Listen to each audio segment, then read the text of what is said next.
واقعیت جدی فلسطین و اسرائیل چیه؟ ما باید هول ایمیج، تصویر بزرگ رو ببینیم. نباید در جزئیاتی غرق بشیم که رسانه‌های امپریالیستی و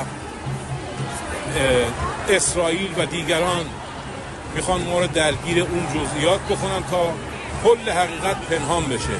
واقعیت ماجرا اینه که در اونجا در قلب خاورمیانه مسئله‌ای هست و اون مسئله تا حل نشه این جنگ ها و این درگیری ها همچنان ادامه خواهد داشت.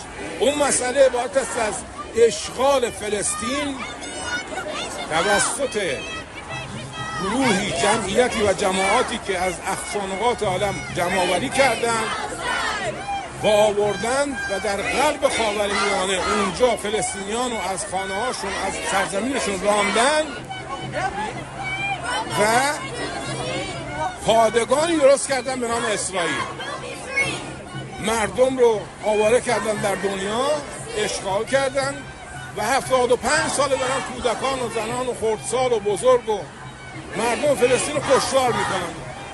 این مسئله زمانی حل خواهد شد که یک دولت فراگیر، یک دولت